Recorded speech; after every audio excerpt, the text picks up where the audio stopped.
तो हम बात कर रहे थे एल्केन के नामकरण के बारे में। तो एल्केन के नामकरण के बारे में अपन बात चल रही थी, तो कंटिन्यू उसी टॉपिक को अपन कर रहे हैं। उसमें कुछ अपन ने नियम देखे थे, उन नियमों के आधार पर अब अपन कुछ उदाहरण लेंगे। उन उदाहरणों को देखने के बाद में अपने समझ में आ जाएगा कि भाई किस प्रकार से नामकरण किया जाता है एल्केनों का। तो नियम देखा था आपने। पहला नियम, सबसे लंबी श्रृंखला देखनी है आपको। दूसरा, अंकन करना है। तीसरा, अंकन किधर से करें? जिधर प्रतिस्थापी है। श्रृंखला के बाहर है जो प्रतिस्थापी, तो अंकन उधर से करें जिधर से प्रतिस्थापी को कम अंक मिलते हैं। अगला नियम था कि भाई अगर प्रतिस्थापी जो है वो दोनों तरफ से समान रूप से दूरी पे हैं, तो आपको ध्यान रखना है कि अंग्रेजी वर्णमाला के अंदर जो प्रतिस्थापी का नाम पहले आता है, उदाहरण बताया था जैसे एथिल है और मैथिल है, ए और एम में से पहले कौन आता है? ए आता है। तो एथिल की तरफ से अपन क्या करेंगे? नामकरण शुरू करेंगे। थोड़े बहुत जो बेसिक उदाहरण है उनको देख लेते हैं एल्केन के, उसके बाद अपन थोड़ा डीप चलेंगे। देखो, एल्केन बना रहा हूं मैं, एक कार्बन है और 4 हाइड्रोजन। ये क्या कहते हैं? इसको मेथेन कहते हैं। क्या कहते हैं इसको? मेथेन। इसी प्रकार क्या हो गया? 2 कार्बन 6 हाइड्रोजन, इसको कहते हैं एथेन। एथ प्लस एन, ठीक है। इसी प्रकार 3 कार्बन और हाइड्रोजन 8 हो गए, इसको क्या कहते हैं? प्रोपेन। ये तो साधारण नाम है, ठीक है, बेसिक नाम है जो अपन ने स्टार्टिंग में ही देख लिए थे। इन्हीं से अपन ने क्या किया था? प्रतिस्थापियों को अपन ने इनसे बनाए थे। अब देखो, अपन चलते हैं कुछ अन्य उदाहरणों के ऊपर। जैसे मैं सबसे पहले बना रहा हूं, इसको देखें क्या है। देखो, आप सबसे पहले IUPAC स्टार्ट की थी तब अपन ने देखा था कि भाई कार्बन की संख्या के आधार पर पूर्व लग्न लगाया जाता है। तो कार्बन की संख्या के आधार पर पूर्व लग्न 1, 2 और 3 कार्बन है। 3 कार्बन का पूर्व लग्न होता है प्रोप। क्या होता है? प्रोप। सभी में देखो एक एक बंद है, तो इसके पीछे लगेगा एन, तो क्या बन गया इसका नाम? प्रोपेन बन गया इसका नाम। ध्यान से देखना, प्रोपेन, ठीक है। अब बात करते हैं, मैंने यहां से एक हाइड्रोजन इसको कम कर दिया और यहां पे एक समूह लगा दिया मेथिल। देखो, प्रतिस्थापी अपन ने कहा था मेथेन से एक हाइड्रोजन कम होने के बाद में प्रतिस्थापी बनता है मेथिल, तो इसका नाम है मेथिल। अब इसके ऊपर अपन जो एल्केन के जो नियम है उनको लगाएंगे। तो देखें, सबसे पहली बात करते हैं, क्या करना है? कार्बन की श्रृंखला देखनी है। तो कार्बन की श्रृंखला अपन को ये दिख रही है, ये रही कार्बन की श्रृंखला। कार्बन की श्रृंखला के बाद में आपको अंकन करना है, तो नंबर देने हैं। नंबर देने के लिए सबसे पहले आपको देखना है कि किधर से प्रतिस्थापी पास में पड़ रहा है। 1 और 2 प्रतिस्थापी 2 नंबर पे, 1 और 2 प्रतिस्थापी 2 नंबर, दोनों तरफ से बराबर रूप दूरी पे है, तो इधर से कर देते हैं 1, 2, 3। सीधी श्रृंखला ली अपन ने, आडी भी ले सकते थे लेकिन अपन ने सीधी ली। अब नाम लिखते हैं। तो नाम लिखते समय अपन ने कहा था अंक लिखना है सबसे पहले। अंक लिखने के बाद में 2 नंबर पे कौन है? 2 नंबर पे योजक चिन्ह लगा के 2 नंबर पे है मेथिल, प्रतिस्थापी। यानी प्रतिस्थापी को पहले लिखा जाता है। कितने नंबर पे है मेथिल? 2 नंबर पे। देखो 2 नंबर पे है। फिर पूरे का नाम मेथ एथ प्रोप, तो प्रोपेन, ये हो गया इसका नाम। 2 मेथिल प्रोपेन इसका पूरा नाम हो गया, ठीक है। एक और उदाहरण लेते हैं, देखो थोड़ा बड़ा।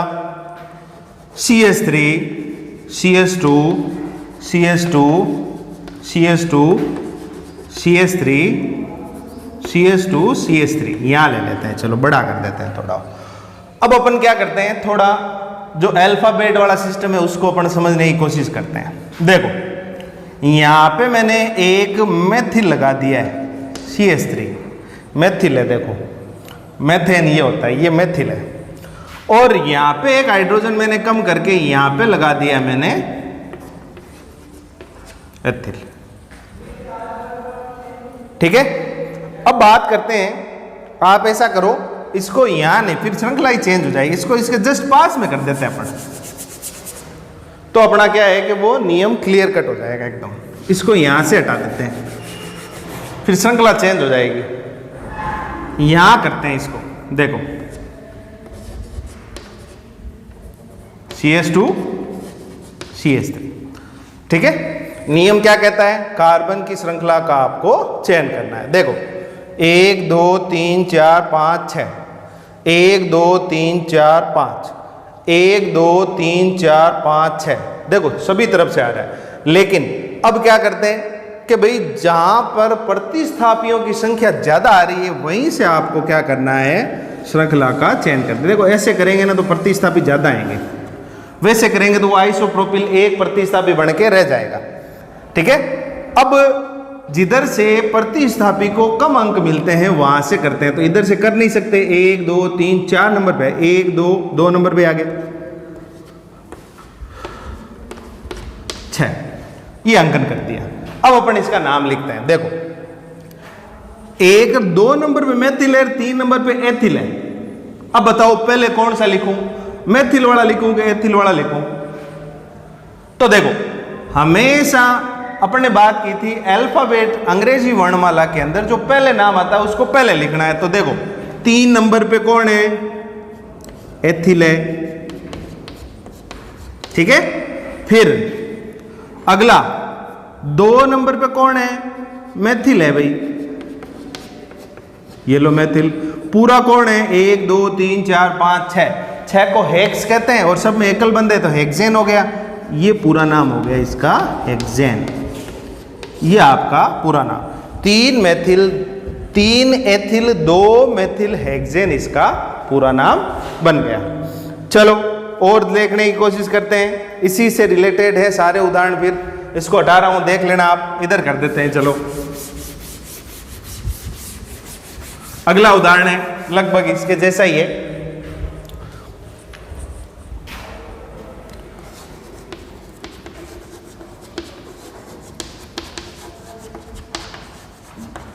ये 5 बना दिए मैंने। ठीक है, यहां पे क्या करते हैं, CH2 CH3 बना देते हैं और यहां पे क्या करते हैं, एक मेथिल समूह जोड़ देते हैं, ये एथिल जोड़ दिया। अब सबसे पहले कार्बन की सबसे लंबी श्रृंखला, सबसे ज्यादा कार्बन आने चाहिए, 1 2 3 4 5, इसमें 5 आ रहे हैं, इधर से चलते हैं, 1 2 3 4 5 6 आ रहे हैं इसमें, 1 2 3 4 1 2 3 4, यानी सबसे लंबी श्रृंखला जो है अपनी कौन सी बन रही है, ये श्रृंखला बन रही है भाई। ठीक है, अब श्रृंखला ले ली, अब अंकन करते हैं। अंकन किधर से करेंगे, जिधर से प्रतिस्थापी को सबसे कम अंक मिले, 1 2 3 ये रहा, 1 2 3 ये रहा, कहीं से भी कर दो, 4 5 और 6, देखो हो गया अंकन। अब नाम करें, 1 2 3 नंबर पे, 3 नंबर पे और 4 नंबर पे, दोनों पे सेम है ना, इसलिए एक साथ लिख रहा हूं। वहां पे एथिल और मेथिल थे इसलिए अलग अलग लिखा है, यहां पे देखो मेथिल और मेथिल दोनों है, तो एक मेथिल तो 3 नंबर पे, एक मेथिल 4 नंबर पे, तो डाई कर देते हैं, डाई मेथिल। क्या है, 6, 1 2 3 4 5 6, हेक्स प्लस एन तो हो गया हेक्सेन, ये इसका नाम बन गया। तो 3 और 4 क्या है, मेथिल हेक्सेन आपके सामने नाम आ गया। ठीक है, आगे चलते हैं। आगे देखो कुछ और उदाहरण देख लेते हैं, थोड़ा बड़ा उदाहरण लेते हैं, आप देखना।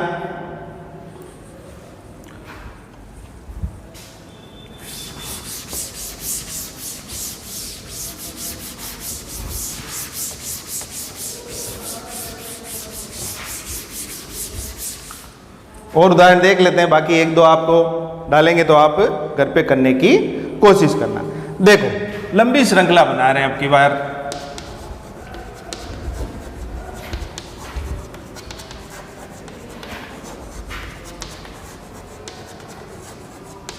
कितने हो गए? 1 2 3 4 5 6 7 8।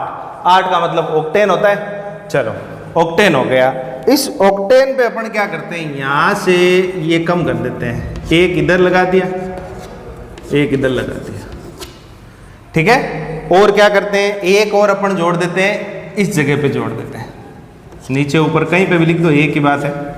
चलो लगा दिया प्रतिस्थापी। अब आपको इसका क्या करना है, लंबी श्रृंखला का चयन करना है। देखो 1 2 3 4 ऐसे भी लंबी है, ऐसे भी लंबी है, सीधी, तो अपन कोशिश करते हैं सीधी ले लेते हैं। ये लो सीधी श्रृंखला अपन ने देख ली है, ठीक है। अंकन करो, जिधर से प्रतिस्थापी पास तो इधर से पास में 1 2 3 4 5 6 7 8। अब सबसे पहले आपको प्रतिस्थापी का नाम लिखना है, प्रतिस्थापी की संख्या लिखनी है। तो 2 2 कितने पे है, 6 पे, 3 बार हो गए, 3 बार सेम है तो ट्राई, 2 2 6 ट्राई मेथिल, पूरा क्या है, ऑक्ट है तो अपन लिखेंगे ऑक्टेन। ये आपके इसका पूरा नाम, एकदम सरल है। थोड़े से नियम आपको ध्यान रखने हैं, और जो अलग प्रतिस्थापी है उनकी भी अपन बात कर लेते हैं। ब्रोमो आयोडो देख लो,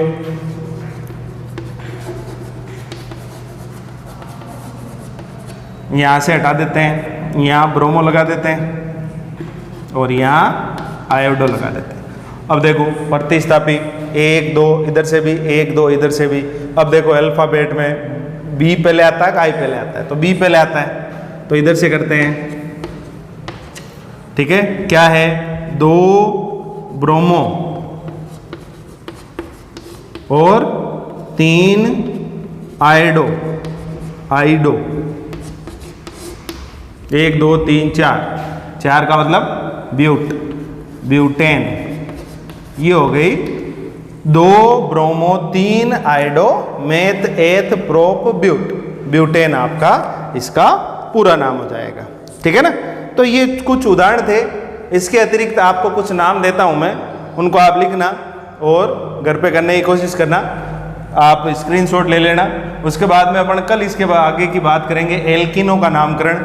तो इसके कुछ उदाहरण आप लिख लो जो आप घर पे कर सको और आप उनका करने की कोशिश करना, ठीक है ना। तो कुछ उदाहरण लिख रहा हूं मैं, जल्दी से आप लिख लेना।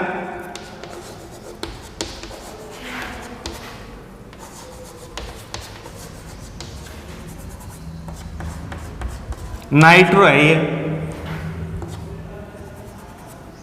आयोडो है ये, लिख लो इसको।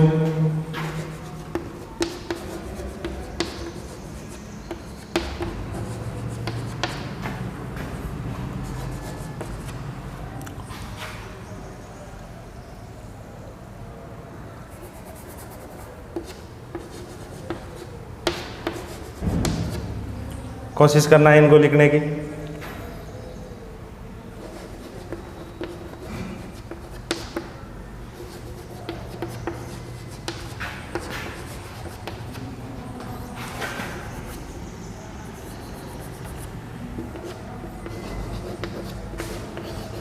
श्रृंखला चयन देखना, ध्यान से करना है, ठीक है ना। श्रृंखला का चयन आपको ध्यान से देखना है। इन तीनों का आप नामकरण करने की कोशिश करना। कल एल्कीन के बारे में अपन देखेंगे। आज ये एल्केन का जो टॉपिक था कल तो कल अपन एल्केन के बारे में देखेंगे। तो ये कंप्लीट हो गया एल्केन का नामकरण। जितने ज़्यादा उदाहरण करोगे उतना आपको ये समझ में आएगा। तो पढ़ें इसको, बार बार पढ़ें, नियमों को पढ़ें, ठीक है। धन्यवाद।